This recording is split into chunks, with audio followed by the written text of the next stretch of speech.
Yo, what is going on, you guys? So today I'm bringing guys a brand new sports cards video. In today's video, we have a very special guest joining us. We have Buster Scher. You guys may know him as the founder of Cards Nation, founder of Hoops Nation, an overall big entrepreneur that I look up to in the space of sports and collectibles as well. So thank you for joining us, Buster. Thanks for having me, man. Thanks for having me back. Yep, of course. Yeah, if you guys don't remember, he was on the show, I believe, close to 3 years ago now. So if you remember, you're an OG.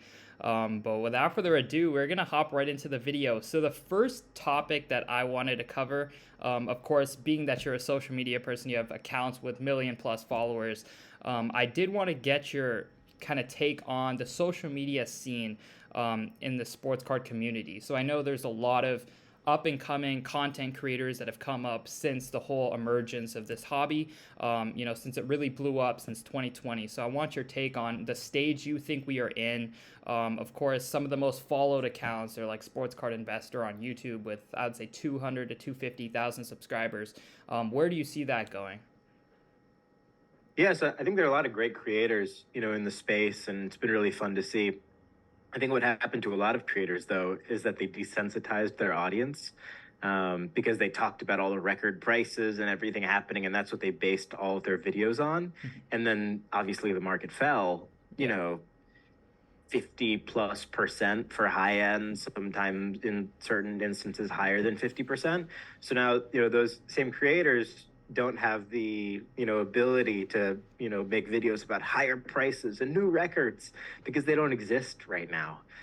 So I think that happened in a lot of instances, and that I think that's unfortunate, but and it was inevitable. The creators I really love, though, are those who are, doing custom designs and making videos about the history of cards. Because for those of us that have been in cards, for a decade plus, like it's always been about the hobby. Uh, Granted, a lot of people made a lot of money even with it just being about the hobby, but it's always been about the stories and the cards and the fun and like hanging out with people. So I love the creators that, highlight that side of things. Definitely. Yeah, what do you think of, like, I guess I know there's a lot recently, I'd say, with content creation. The things that have really been picking up the most is like sports card show content. I don't know how familiar you are with guys like Roth Cards. Of course, guys like Sports Card Investor also do show content. What are your kind of thoughts on that? Do you think that's could be a big future of the social media scene for sports cards? For sure. Yeah. I mean, man in the street content on social media in general has Yeah. exploded.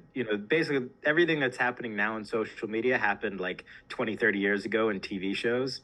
Hmm. So, uh, the people who are like, how much do you pay for rent? That's just like MTV Cribs reimagined. You look Yeah. at man on the street videos, that's just like, or podcasts, that's just talk shows reimagined, radio reimagined. Card show type stuff. I mean, I guess it's similar to like, like a Pawn Stars reimagine, things like that. So I think it's cool. Yeah, card shows are, basically the best part Yeah. about the hobby. I don't go to as many as I used to, Hmm. but I always go to the National every year, and that is like Yeah. one of my favorite weeks of the year. Yeah. I think if I remember correctly, I saw you at a Dallas card show too. I believe. Or Yeah, I yeah. believe, yeah. I used to go to the Dallas show like Yeah. I don't know, every other show. It was a lot of fun. Yeah, I was gonna ask you, I guess, because I recently went to the Burbank show, and what they essentially did was they were set up in the front of the show, and they were buying out people's cards when they came in, so there was a lot more liquidity, and it just felt like an overall really cool show experience. So I'm wondering, like, with the future of card shows, do you have any like creative ideas or just thoughts on, what makes a great card show experience aside from just like the basics? Yeah, I mean that Burbank concept, it's really good. Just providing liquidity on the front end, people are more likely to like, spend cash and things get moved around within, the confines of the show. I think that's great. I really like that a lot. Do you see any future It's with going to be, like it's, athletes at shows, things like that, that could really, I guess, spice things yeah, up? that stuff is cool. The problem is though, like celebrities, they'll get mobbed at like these Yeah, sorts of events. Like I've seen it at the National when guys like Steve yeah, Aoki and, other people like that are there. But yeah, I mean, signings are always great. Um, yeah, I'm excited to see what Fanatics does, how they sort of reinvent things. Wouldn't be Yeah. surprised if they bought the National. Hmm. There's definitely going to be a lot of movement, but more shows, the better. I wish there were more shows in New York. We really don't have. There are a couple Yeah. shows in Long Island, but nothing in the city because the real estate's too expensive. Yeah. Like all the card shows, people are so cheap with their locations. I know. I mean, you look at like I love the Burbank show and that concept, but it was in like the middle of Ontario. nowhere. Yeah, middle of I mean, nowhere. like Nowhere. hour and a half outside of Yeah. LA. You look at the Dallas card show; it's not in Dallas. Yeah, Allen, right? Yeah. You look at the National. It was in freaking Atlantic City this last year. Like, Yeah. come on. Yeah. I'd love to see card shows in prime Prime. locations. Hmm. Like, it should be like, they should be getting the best locations to represent the hobby well. It shouldn't be in like the sweaty armpit of the city, like outside of the city that you're like Yeah. branding it as. The Chicago one's not as bad because Mhm. it's next to the big airport, but everything else is just god awful location wise. Yeah. That thinking about it now, that would be the biggest thing that I'd like to see improved. Okay, got it. So I know I've seen some of your videos of like you explaining to athletes, like trying to get them to guess what their most expensive card sold for. I thought that was like Yeah. super cool concept. And I was just, we were on the topic of Fanatics and of course introducing athletes into the hobby. And I was just super surprised to see that like a lot of these players just had no idea that people would pay that much for a logo man of theirs or, their most expensive cars. So I was wondering like, where do you see the athletes kind of placing in the hobby? Where do you think do you think they'll be buying and selling, investing in their own cards? Like when Fanatics markets it, say they bring in their athletes, where do you kind of see them going? It's gonna depend on each individual athlete. It's funny, a lot of guys think like all cards are created equal. Yeah. Like they think that their Prism card is just as good as their National Treasures card, or their Select card is just as good as their Flawless. They're like, oh yeah, I'm buying my cards, and then you ask them like, what cards are you buying? Yeah, they're buying base. But yeah, it's gonna depend. I think the guys that actually like this stuff are going to be the ones that are most welcomed by the community. They're really collecting stuff from like their childhood and players and teams that they're passionate about, and buying memorabilia in addition to cards and just collecting all sorts of stuff. But I'd love to see more, athletes involved in like the day to day. I mean, I know of people who are like doing trades with like all-stars in private. Like, there's some cool stuff going on behind the scenes for like cards in exchange for game-worn jerseys and things like that. Like guys are doing that now, but I'd love to see a lot more of it public. Yeah, no, you definitely make a good point, because I was with Michael Carter-Williams at the National last year, and he was like, oh yeah, I'm like opening up my own product and whatever. I'm like, oh damn, because he's like rookie of the year of Giannis's rookie year. Yeah, it's expensive like, product. Yeah, I was like, are you ripping like Prism, or like what are you ripping? He's like, oh no, I got like this hoops, and he was like getting super hyped about pulling like random hoops players of like just cards that are I guess worthless, but to him it's like they're so cool. Like I have a LeBron James card, but it's like a hoops 2013 or whatever. So yeah, I mean, there's something beautiful about that, but at the same time, somebody's got to educate these guys. Yeah, for sure. So I've seen a lot of your, I guess, alternative to sports card investments in collectibles, such as like the Titanic Type 1 photograph, like I believe it was like presidential autos you own quite a lot of, tickets, of course. Like, I'm curious, what's your take on where that's going to go in relation to sports cards? Do you think they could grow together? Do you think they're more so separate markets that we should be paying attention to? Some markets are more tied than others, I think. I think tickets and sports cards go pretty hand in hand, whereas I think George Washington and, Luka Doncic have very little in common. So I think those are less correlated. But yeah, my opinion on like alternative to sports card stuff is just museum quality assets in general. So do I think this item could be in a museum one day, or is this the only one? what is the precedent for the market for this? Could this be in auctions like Sotheby's and Christie's? Those sorts of things are could I loan it to a museum? And the things that tend to fall into that category are American history, dinosaur fossils, world history, that sort of thing really hits that point, or like really nice art, because that's the biggest collectibles market in the world. Yeah. So, that's more of how I think about it. So I'm very, very bullish on museum quality items that especially weren't made to be collected. George Washington didn't sign a bond receipt, for me to be collecting it 300 years later. Yeah. The T-Rex didn't die so that I could own one of its teeth. Yeah. Whereas the sports card is made. Yeah. For it to be collected. So there's a nuanced difference there that in some instances I like, in some instances I don't like. But I'm always just looking for a museum quality item. Yeah. Yeah. Sometimes the stuff gets pretty weird. Yeah. What do you think about, like, I saw your Elon Musk, like, signed $100 bill that they slabbed up. Yeah. What's your take on, like, entrepreneurs and, like, different just cultural icons, their autographs? Of course, like, rarities probably playing a big piece on, like, what that is. But where do you kind of see, like, the whole alternative? Because for me personally, I'm mainly into sports cards. I don't have much knowledge about this, but I'm sure a lot of people watching this may be branching off into different collectibles. So what do you think's in realm, and what do you think makes something extremely valuable to just like, oh, it's an Elon Musk autograph? It's all supply and demand. Yeah. But the fundamentals come down to provenance, and for somebody like Elon, it's such a fluid market. The Elon Musk market basically depends on whether he's signing more things or not, because he's a living person. Yeah. A couple of months ago he said that he wasn't going to sign anything anymore because he was afraid of somebody poisoning him through a pen. Oh wow. I don't know if that's true or he just didn't want to sign autographs, but regardless, prices shot up because he's not signing anymore. Yeah. But if he were to sign a bunch more, then they'd crash because he's a living person. That's why the safest autographs to collect are of dead people. Lincoln hasn't been to a card show in a while.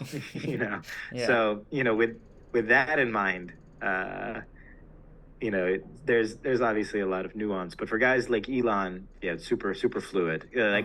For example, and this is actually interesting, for modern presidents, there are very few autographs out there from in office because modern presidents used email. They didn't write much out by hand. Yeah, that's interesting. So of course, you being the founder of Hoops Nation and involved in so many basketball things, I definitely wanted to get your NBA Finals prediction this season. I know it's pretty much, in my personal opinion, like the most unknown season in a while. Yeah, I think it's going to be Celtics Suns. I think Boston's going to win it too. Really? Okay, that makes sense. Tatum win. I'm not betting on it. I'm not a betting man, but at least I'm not right now. But yeah, it'll be fun. Kevin's obviously his health will determine most of that. But Tatum seems like he locked in after his lackluster finals last year. I gotta ask, was your New York Knicks bet to win the finals? I believe it was a couple years back. Was that for real? No, that was totally fake. It was photoshopped. Oh, really? Shoot. I totally believe it. What's so funny about that, too, is all these betting companies were sharing it. I mean, it literally, it would have taken somebody 2 seconds to realize that the code was from the Bahamas. Oh. And, like, I don't know. It was totally fake, though. I'll probably do another one of those because that was funny. That was so funny. I had, like, friends text me. Like, you're such an idiot. You good? Yeah, it was that's Photoshop. Funny. I just thought it was for content. I was like, damn, that's dedication. But that's funny. Well, it was. It just wasn't real. It wasn't. Yeah. Didn't have to make the financial investment to get that content. That's right. Yeah, it would have been a tough investment. Yeah, I believe so. So we're going to do a Guess the Comp game where we essentially have 4 sports cards right here. And I guess if you could just guess the comp and I'll tell you what it is. So the first card is going to be a pretty simple card. We got a Cade Cunningham Prism PSA 9. These have, of course, taken a huge hit. So what's your guess on that most recent comp? I'm going to say $83. A little bit off. It's $15. 15? That's how bad the modern. Yeah, this stuff is. Boy. And the pop hasn't even really picked up too much on these. So It's Jesus. crazy. What's a 10? I believe probably like 50, 60. I haven't looked it Jeez. up recently, but yeah. Thank goodness I don't collect that, man. We just bought it for a giveaway, so That's good. That's yeah. good. Next up, we got an Anthony Edwards Select Silver PSA 9 rookie All card. right. So I'm going to readjust my guesses now. 115. $20. For a silver rookie 9? Yeah. Select has really, in the past couple of years, with like their whole pop counts and everything, their retail products, it's just pretty much tanked. Oh, this is good. Yeah. This is good. A little bit more aware now. Next up, we got your guy, Kevin Durant. Topps Chrome Refractor, BGS 9.5. Now, I will warn you, the comp from this is before he got traded from the Suns. This hasn't sold since he got traded to the Suns. But That's the one numbered to 14.99. Yep. It's numbered to 14.99. Topps Chrome Refractor, 9.5. I remember the base in a 9.5. Yeah. I sold one for like $2,000. I think maybe they peaked went even up higher. after that, The or PSA 10 base peaked at around 11K. And this they card got at up that one high, point, huh? yeah, I'll give you a little clue. At one point, this card was around 22,000, I believe. All right, I'm gonna guess 4,000 now. That was close. It was 2,900. All right. Yeah, maybe up a little bit since the Suns. That's a great card, though. Like, Yeah. that's an awesome KD card. I just that's picked it one up. that you Yeah. could. That's one that you could have and forget about and just lock it away. Yeah, That's a really good card. We'll hope your finals prediction comes true.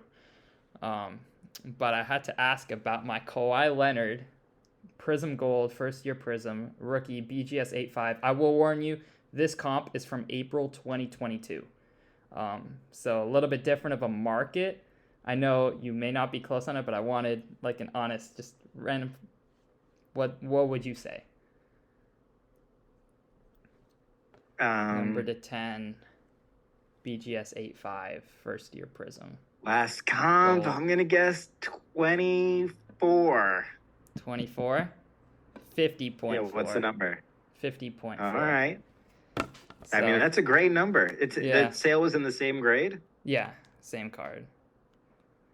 On Golden, April 2022. That was So fun, what do you though. think it's worth now?